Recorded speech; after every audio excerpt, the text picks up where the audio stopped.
Il n'y a aucune surprise au fait que Jacques Brunel ait choisi la continuité. L'équipe de France attendait une victoire dans ce tournoi, elle l'a obtenue face à l'Écosse, avec de l'allant quand même, avec des choses intéressantes, du jeu, de l'enthousiasme. Quelque part, ce mélange entre jeunes et anciens a commencé à se créer une histoire face à l'Écosse. Il méritait simplement qu'on lui donne la possibilité de la poursuivre.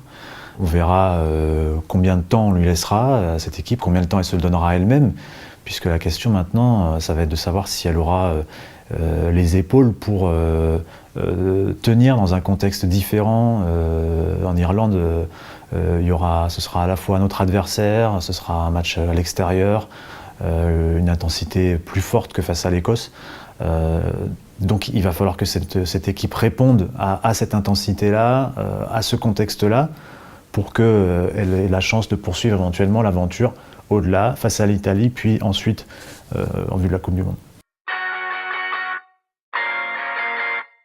Il y a forcément un signe, comme disent les sportifs, il faut prendre les matchs les uns après les autres. Quand une équipe gagne, un sélectionneur a forcément envie de revoir cette équipe à l'œuvre. Après, il ne faut pas surinterpréter les choses, je pense. La continuité de cette équipe-là, l'avenir de cette équipe-là dépendra de ce qu'elle fera contre l'Irlande en Irlande. On pourrait penser que revoir Dupont-Ntamak, c'est le signe qu'il a choisi sa charnière en vue de la Coupe du Monde dans 6 mois.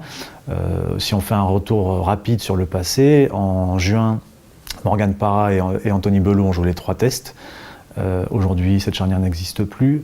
En novembre, Baptiste Serin et Camille Lopez ont joué les 3 tests. Aujourd'hui, cette charnière n'existe plus. Morgan Parra et Camille Lopez étaient attendus, y compris par le sélectionneur, comme les nouveaux patrons de l'équipe de France en début de tournoi. Ils n'ont duré qu'un test.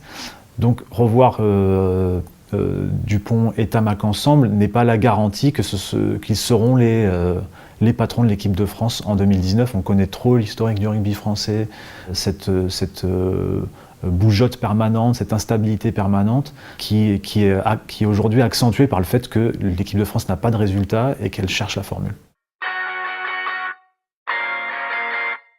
Clairement, le défi en Irlande est immense. Il est à la hauteur quasiment de ce que l'équipe de France a pu affronter comme défi en Angleterre à Twickenham. On se souvient du résultat, ça avait été 44-8. En Irlande, l'équipe de France va être confrontée aux mêmes problématiques. Qu'est-ce qu'elle va avoir à opposer? Son enthousiasme, son allant, ce qu'elle a réussi un peu à construire dans le jeu par bribes depuis un an. Mais ça ne donne pas la garantie du tout d'un succès en Irlande. Ça serait clairement un exploit. Quelque part, il faut peut-être aussi le voir comme une étape, un apprentissage. Cette jeune génération, on ne sait pas où elle ira. Est-ce que ce sera la génération qui disputera la Coupe du Monde 2019? Mais en tout cas, elle doit apprendre, elle doit se confronter. L'équipe d'Irlande aujourd'hui est une équipe largement supérieure à l'équipe de France sur le papier, dans les performances. Ça rend ce match intéressant, mais simplement, il faut le prendre pour ce qu'il est, un gros test pour cette jeune génération.